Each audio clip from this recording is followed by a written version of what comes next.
وہ جو چاہے تمہارے ساتھ سلوک کرے، مگر ایک بات تم پر واضح کر دی جاتی ہے، اگر تم اس درندے کے ہاتھوں مارے گئے تو اپنی سزا کو پہنچ جاؤ گے، اگر تم اس درندے پر قابو پا گئے تو تمہیں کچھ نہیں کہا جائے گا، چھوڑ دیا جائے گا۔ یہاں تک کہنے کے بعد بڑا پجاری رکا اور جو مسلح جوان حارث بن حریم کو لے کر آئے تھے انہیں مخاطب کر کے کہنے لگا، اس نوجوان کو زندان کی طرف لے جاؤ اور کل اس کی سزا کا اہتمام کرو۔ اس کے ساتھ ہی مسلح جوان حرکت میں آئے اور حارث بن حریم کو باہر لے جانے لگے تھے۔ سارے پجاری بھی وہاں سے اٹھ کر چلے گئے تھے۔ جو لوگ فیصلہ سننے کے لیے وہاں جمع ہوئے تھے وہ بھی باہر نکلنے لگے تھے۔ حارث بن حریم جب اس کمرے سے باہر نکلا تو پیچھے سے تیز تیز چلتے ہوئے فرسان اور دبیس آئے۔ پھر دبیس حارث کو مخاطب کر کے کہنے لگا، اے مہربان عزیز، فکرمند نہ ہونا، مجھے امید ہے کہ وہ خداوند جس پر ہم ایمان رکھتے ہیں وہ تیری گل اخلاصی ضرور کروائے گا۔ ہم یہی ہیں، آج کی رات ہم کسی سرائے میں بسر کریں گے اور کل پھر تم سے ملاقات کریں گے۔ حارث بن حریم نے مسکراتے ہوئے ان دونوں کا شکریہ ادا کیا، پھر وہ ان مسلح جوانوں کے ساتھ وہاں سے چلا گیا تھا۔ دوسرے روز سورج طلوع ہونے کے تھوڑی دیر بعد بابل شہر کا وہ میدان جہاں سزا یافتہ مجرموں پر درندے چھوڑے جاتے تھے بابل کے لوگوں سے کچا کچ بھر گیا تھا۔ بیضوی شکل کا وہ ایک بہت بڑا میدان تھا جس کے چاروں طرف لوگوں کے بیٹھنے کے لیے سیڑھیاں بنائی گئی تھیں اور ان سیڑھیوں کے آگے مضبوط لکڑیوں کے اونچے جنگلے لگا دیے گئے تھے تاکہ جو درندے میدان میں اتارے جائیں وہ میدان میں بیٹھے تماشائیوں پر حملہ آور نہ ہو سکیں۔ ایک طرف کسی قدر اونچی نشستیں بنی ہوئی تھیں جن کے اوپر رنگدار کپڑوں کا چھتر تان دیا گیا تھا۔ اس چھتر کے نیچے بابل کا بادشاہ مردک بلدان، اس کی بیوی رویان، دونوں بیٹیاں قندل اور تبیرہ کے علاوہ بابل کی سلطنت کے بڑے بڑے سالار اور مردک بلدان کے عزیز و اقارب بیٹھے ہوئے تھے۔ ایسے میں اس میدان کے ایک دروازے سے حارث بن حریم کو اندر لایا گیا۔ مسلح جوانوں نے حارث بن حریم کو اس میدان میں لانے کے بعد اس شہر نشین کے سامنے لا کھڑا کیا جس پر کلدانیوں کا بادشاہ مردک بلدان اپنے اہل خانہ، عزیز و اقارب اور اپنے سالاروں کے ساتھ بیٹھا ہوا تھا۔ مردک بلدان نے تھوڑی دیر تک حارث بن حریم کا بغور جائزہ لیا، پھر اسے مخاطب کر کے کہنے لگا، جو کچھ مجھے بتایا گیا ہے اس کے مطابق تم نے ایک قبیح جرم کیا ہے۔ تم نے کلدانیوں کے دیوتاؤں کے دیوتا کا بت توڑ کر ایسا گناہ کیا ہے جس کی جس قدر سزا دی جائے اتنی ہی کم ہے۔ تمہارے لیے غنیمت ہے کہ تم پر درندہ چھوڑنے سے قبل تمہیں تمہاری تلوار اور ڈھال دے دی گئی ہے تاکہ اگر تمہیں دفاع کرنے کی ہمت ہو تو کر سکو۔ مردک بلدان مزید کچھ کہنا چاہتا تھا کہ بے پناہ غصے اور غضبناکی کا اظہار کرتے ہوئے اس کی بیٹی قندل بول پڑی، اے میرے باپ، اس شخص کا جرم ایسا ہے جو ہر صورت میں ناقابل معافی ہے۔ اس نے ہمارے دیوتاؤں کے دیوتا کا بت توڑا۔ اسے کسی بھی صورت اپنی تلوار اپنے پاس رکھنے کی اجازت نہیں دینی چاہیے۔ اس کی تلوار اس سے لے لینی چاہیے۔ اس کو سزا دی جا رہی ہے۔ اس کو درندے کا مقابلہ کرنے کے لیے نہیں میدان میں اتارا گیا۔ ایسے گنہگاروں کی تو دیکھتے ہی گردن کاٹ دینی چاہیے۔ حارث بن حریم جان چکا تھا کہ وہ لوگ اس کی جان کے درپے ہیں، لہٰذا بڑی بے باکی سے اس نے میدان میں داخل ہونے کے بعد پہلی بار بڑے غور سے قندل کی طرف دیکھا۔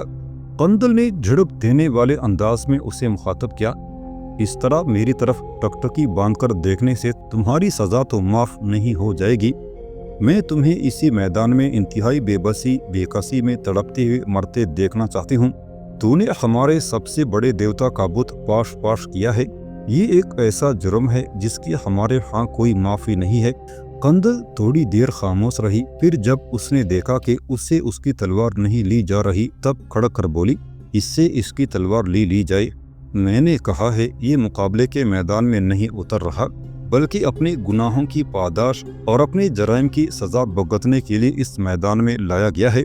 اس موقع پر مسکراتے ہوئے بابل کے بادشاہ مردک بلدان نے اپنے قریب ہی بیٹھے ہوئے بابل کے بڑے پجاری زولاب کی طرف سوالیہ انداز میں دیکھا۔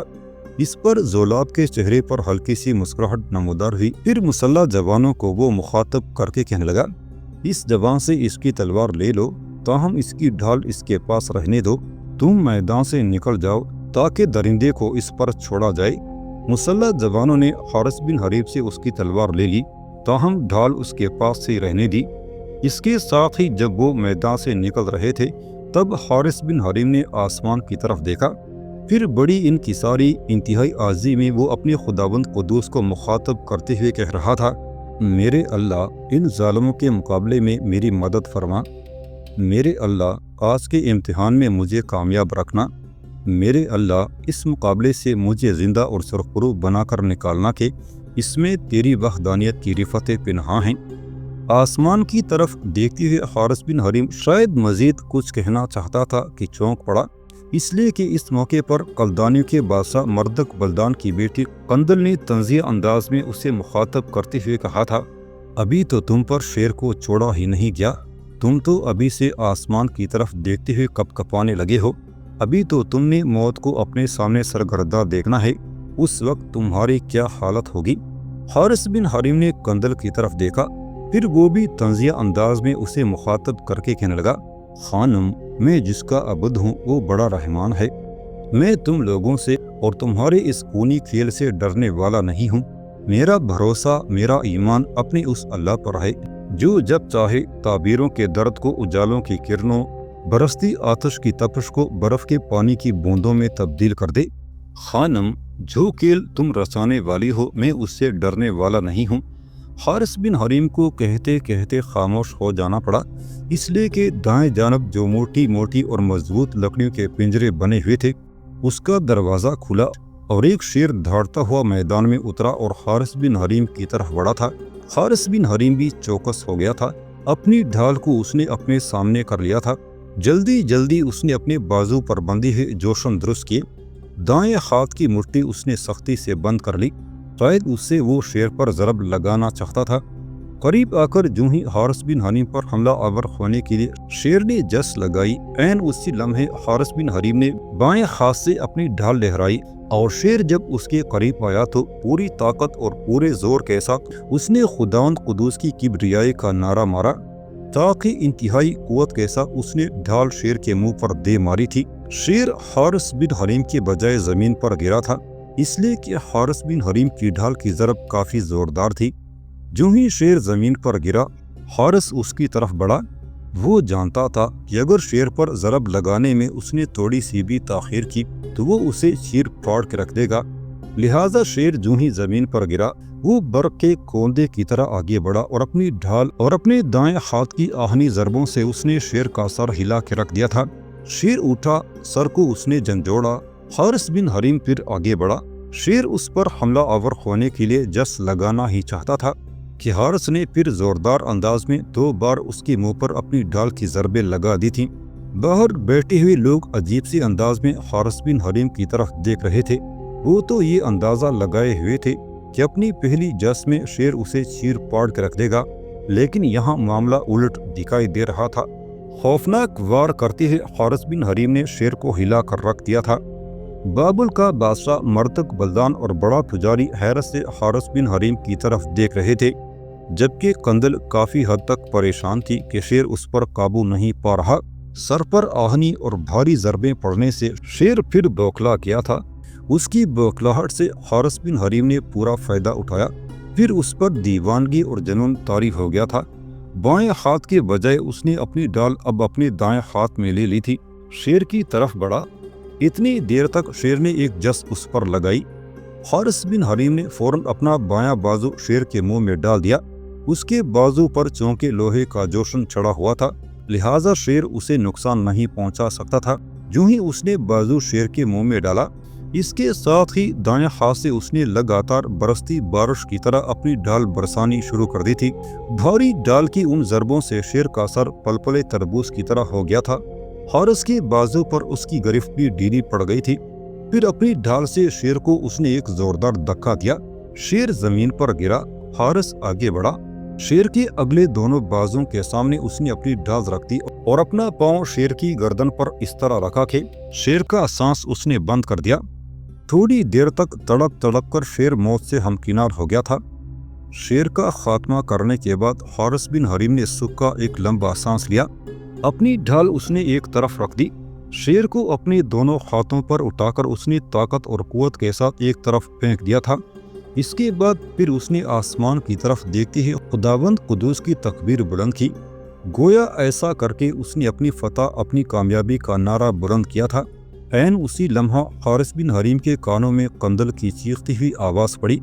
وہ بڑے پجاری کو مخاطب کرتے ہوئے کہہ رہی تھی، مادہ شیر کو بھی اس پر چھوڑ دینا چاہیے، ابھی اس کی سزا کی تکمیل نہیں ہوئی۔ قندل کے ان الفاظ نے حارث بن حریم کے جسم میں آگ بھر دی تھی۔ ایک دم وہ جھکا، زمین پر پڑی ہوئی اپنی ڈھال اس نے سنبھالی، بھاگتا ہوا دائیں جانب گیا۔ لکڑی کا پنجرا اس نے کھولا، اندر مادہ شیر اسے دیکھتے ہی غرائی تھی۔ شیر کا خاتمہ کرنے کے بعد حارث بن حریم کے ولولے جوان تھے۔ اس نے آؤ دیکھا نہ تاؤ اپنا بایاں ہاتھ فوراً مادہ شیر کے منہ میں ڈال دیا اور دائیں ہاتھ سے اس نے دھنا دھن اس پر ڈالیں برسانی شروع کر دی تھی۔ تھوڑی دیر کی جدوجہد کے بعد شیر ہی کی طرح مادہ شیر کو بھی بے سود کر کے حارث بن حریم نے دم کشی کے ذریعے اس پر بھی موت وارد کر دی تھی۔ پھر اس نے پنجرے کا دروازہ کھلا ہی رہنے دیا، میدان میں آیا، اس رہنشین کے سامنے آن کھڑا ہوا جس پر مردک بلدان بیٹھا ہوا تھا۔ پھر اسے مخاطب کر کے کہنے لگا، اے بابل کے عظیم بادشاہ، اب میرے لیے کیا حکم ہے؟ جو سزا آپ کے بڑے پجاری نے میرے لیے تجویز کی تھی وہ تو میں بھگت چکا ہوں، اب کیا مجھے یہاں سے جانے کی اجازت ہے؟ اگر ہے تو میری تلوار مجھے لوٹا دی جائے۔ حارث بن حریم کے ان الفاظ کے جواب میں مردک بلدان نے کچھ مسلح جوانوں کو اشارہ کیا۔ وہ میدان میں داخل ہوئے اور بڑے باعزت طریقے سے انہوں نے چمڑے کی وہ پیٹی جس میں حارث کی تلوار اور خنجر تھے وہ اس کے حوالے کر دی۔ پیٹی حارث بن حریم نے اپنی کمر پر باندھی۔ دوبارہ اس نے مردک بلدان کو مخاطب کیا، آپ نے میری استدعا کا کوئی جواب نہیں دیا، اب میرے متعلق آپ کا کیا فیصلہ ہے؟ مردک بلدان سنجیدہ ہو گیا، کچھ سوچا، پھر بھاری برکم آواز میں کہنے لگا، تم یقیناً اپنی سزا بھگت چکے ہو، اب تمہیں مزید کسی کرب، کسی امتحان میں نہیں ڈالا جائے گا، تم آزاد ہو، لیکن میں تمہیں ایک پیشکش کرتا ہوں۔ حارث بن حریم کی آنکھوں میں چمک پیدا ہوئی، کیسی پیشکش؟ اس موقع پر قندل بھی بڑے غور سے اپنے باپ مردک بلدان کی طرف دیکھ رہی تھی۔ مردک بلدان نے پھر حارث بن حریم کو مخاطب کیا، تم ایک بہادر، طاقتور، دلیر، بے باک نوجوان ہو، ایسے نوجوان کو ضائع کرنا حماقت اور بے وقوفی ہے۔ میں تمہیں اپنی لشکری میں شامل ہونے کی دعوت دیتا ہوں۔ تمہاری حیثیت عام لشکری کسی نہیں ہوگی بلکہ ایک اچھے سالار کسی ہوگی۔ میں تمہاری طاقت، قوت، جرأت مندی سے فائدہ اٹھانا چاہتا ہوں۔ مجھے امید ہے جس طرح تم بہادر اور طاقتور ہو اسی طرح تم عمدہ تیغزن بھی ہوگے۔ کہو میری اس پیشکش کا تم کیا جواب دیتے ہو؟ حارث بن حریم کے چہرے پر طنزیہ مسکراہٹ نمودار ہوئی، کہنے لگا، بابل کے عظیم بادشاہ، میں اس پیشکش کو قبول نہیں کرتا۔ میرا تعلق ایک خانہ بدوش گروہ سے ہے، میں اپنے قبیلے میں واپس جانا پسند کروں گا۔ اے بادشاہ، آپ کے شہر میں میری حیثیت ایک مجرم کی سی ہے، اس میدان میں آپ کے شہر کے بے شمار لوگ جمع ہیں، ایک مجرم اور گناہ گار کی حیثیت سے مجھے اس میدان میں رکھا گیا اور مجھ پر درندے چھوڑے گئے۔ اب میں آپ کے لشکر میں اگر شامل بھی ہو جاتا ہوں تو یہ جو مجھے سزا دی گئی ہے اس کا داغ سدا میرے ماتھے پر چمکتا رہے گا، اور لشکری ایک گناہ گار اور مجرم کی حیثیت سے میری ویسی عزت نہیں کریں گے جیسی کسی سالار کی جانی چاہیے، لہٰذا میں آپ کے لشکر میں شامل نہیں ہو سکتا، نہ ہی میں آپ کی پیشکش کو قبول کرتا ہوں۔ مردک بلدان نے پھر اسے مخاطب کیا، خانہ بدوش قبیلے میں تمہیں کیا ملے گا؟ اگر تم ایک سالار کی حیثیت سے میرے لشکر میں شامل ہونے کی حامی برلوت ہو، تمہیں رہنے کے لیے ایک عمدہ حویلی دی جائے گی، دنیا کی ہر آسائش تمہیں میسر ہوگی، تم نہ مجرم رہے ہو اب نہ گناہ گار، جو سزا تمہیں دی گئی ہے وہ تم بھگت چکے ہو۔ سالار کی حیثیت سے جس نے تمہاری عزت نہ کی، تمہارے وقار کو کم کرنے کی کوشش کی، اسے زندہ رہنے کا کوئی حق نہ ہوگا۔ حارث بن حریم نے کچھ سوچا، پھر کہنے لگا، آپ مجھے کہہ چکے ہیں کہ اب میں آزاد ہوں، لہٰذا میں اپنی ذات سے متعلق فیصلہ کرنے میں بھی آزاد ہوں۔ مجھے افسوس ہے میں آپ کی اس پیشکش کو قبول نہیں کر سکتا۔ مردک بلدان تھوڑی دیر تک خاموش رہا، پھر اس نے حارث کو دوبارہ مخاطب کیا، ٹھیک ہے، میں تمہارے فیصلے کی قدر کروں گا، تمہارے اس فیصلے سے ثابت ہوتا ہے کہ تم لالچی اور حریص بھی نہیں ہو، کسی جرأت مند، دلیر اور بہادر نوجوان کو ایسا ہی کرنا چاہیے۔ یہ تو بتاؤ، شیر کا خاتمہ کرنے کے بعد تم از خود پنجرے کی طرف کیوں گئی اور وہاں مادہ شیر کا کیوں خاتمہ کیا؟ حارث بن حریم کے چہرے پر انوکھی سی مسکراہٹ نمودار ہوئی، کہنے لگا، جس وقت میں شیر کا خاتمہ کر چکا تھا اس وقت آپ کی بیٹی چلا چلا کر مادہ شیر کو بھی پنجرے سے نکالنے کے لیے کہہ رہی تھی۔ میں نے سوچا مادہ کو باہر آنے کی کیا زحمت دینی ہے، پنجرے کے اندر ہی اس سے نمٹ لیتا ہوں۔ سو میں پنجرے میں داخل ہوا اور وہاں اس کا خاتمہ کر دیا۔ مردک بلدان اپنی جگہ پر اٹھ کھڑا ہوا، کہنے لگا، اب تم آزاد ہو، جہاں چاہو جا سکتے ہو۔ اگر تم بابل شہر میں رہنا چاہو تو تمہاری رہائش کا عمدہ اہتمام کر دیا جائے گا، کوئی تمہیں نقصان نہ پہنچائے گا، کوئی تمہیں میلی آنکھ سے نہ دیکھے گا، کوئی تم پر انگلی نہ اٹھائے گا، اور اگر تم کہیں جانا چاہو تو تم آزاد ہو۔ اس پر خوشی کا اظہار کرتے ہوئے حارث بن حریم کہنے لگا، میں آپ کا شکریہ ادا کرتا ہوں، میں یہاں قیام نہیں کروں گا، آج ہی یہاں سے شمال کی طرف کوچ کر جاؤں گا، میرا قبیلہ بھی ادھر جا چکا ہوگا۔ اس پر مردک بلدان وہاں سے ہٹ گیا تھا، اس کی بیوی رویان اور بڑی بیٹی تبیرہ بھی اس کے ساتھ ہو لی تھی۔ تاہم اپنی ماں سے تھوڑی سی گفتگو کرنے کے بعد چھوٹی اور خوبصورت و حسین بیٹی قندل بڑے پجاری زولاب کے پاس آئی اور اس کے کان میں سرگوشی کرتے ہوئے کہنے لگی، حیرت کی بات ہے کہ یہ شخص شیر پر قابو پا گیا ہے اور مادہ شیر کا بھی اس نے پنجرے میں خاتمہ کر دیا ہے۔ جب سے میں نے ہوش سنبھالا ہے کسی مجرم کو میں نے ایسا طاقتور دلیر نہیں دیکھا جو شیر پر قابو پا گیا ہو، ورنہ جس مجرم کو بھی اس میدان میں لایا گیا درندوں نے اسے چیر پاڑ کے رکھ دیا، اب اسے آزاد کر دیا گیا ہے۔ یہ ہمارے دیوتا مردو کا گناہگار اور مجرم ہے، اسے بچ کر اپنی منزل کی طرف نہیں جانا چاہیے۔ جو ہی یہ شہر سے نکلے اس کے پیچھے کچھ مسلح جوان لگا دو، یہ تھکا ہارا ہے، اگر تم 2-3 آدمی بھی جو اچھے تیزان ہوں اس کے پیچھے لگاؤ گے تو وہ اس کا خاتمہ کر دیں گے۔ بابل شہر سے یہ ذرا دور جائے تو وہ اس پر حملہ آور ہوں اور اس کا خاتمہ کر دیں، پھر مجھے اس کے خاتمے کی اطلاع ملنی چاہیے تاکہ مجھے سکون ہو کہ مردو کو توڑنے والے کو جو سزا ملنی چاہیے تھی وہ مل گئی ہے۔ آج اگر اس جوان کو سزا نہ دی گئی اور یہ باعزت بچ کر یہاں سے چلا گیا تو پھر عام لوگوں کی نگاہوں میں ہمارے دیوتاؤں کے دیوتا مردو کی کیا قدر کیا وقت رہ جائے گی۔ جو آدمی آپ اس کے تعاقب میں لگائیں وہ ایسے ہوں جنہوں نے آج اس میدان میں اسے دیکھ لیا ہو، تاکہ جب بابل سے شمال کی طرف جاتے ہوئے وہ اس پر وارد ہوں تو اسے پہچان سکیں۔ جب بابل کے شمالی علاقوں میں وہ مسلح جوان اس کا خاتمہ کر کے واپس آئیں تب مجھے اطلاع دی جائے کہ مردو کے اس باغی کا خاتمہ کر دیا گیا ہے۔ قندل کی اس ساری گفتگو کے جواب میں بڑے پجاری زولاب نے اسبات میں گردن ہلا دی تھی، ساتھ ہی وہ مسکرا بھی رہا تھا۔ قندل مطمئن ہو گئی تھی، پیچھے ہٹی اور بھاگتی ہوئی اس سمت گئی جہاں اس کا باپ، ماں اور بہن گئے تھے۔ پھر آگے بڑھ کر اس نے اپنی بڑی بہن تبیرہ کا ہاتھ پکڑ لیا اور اس کے ساتھ چلنے لگی تھی۔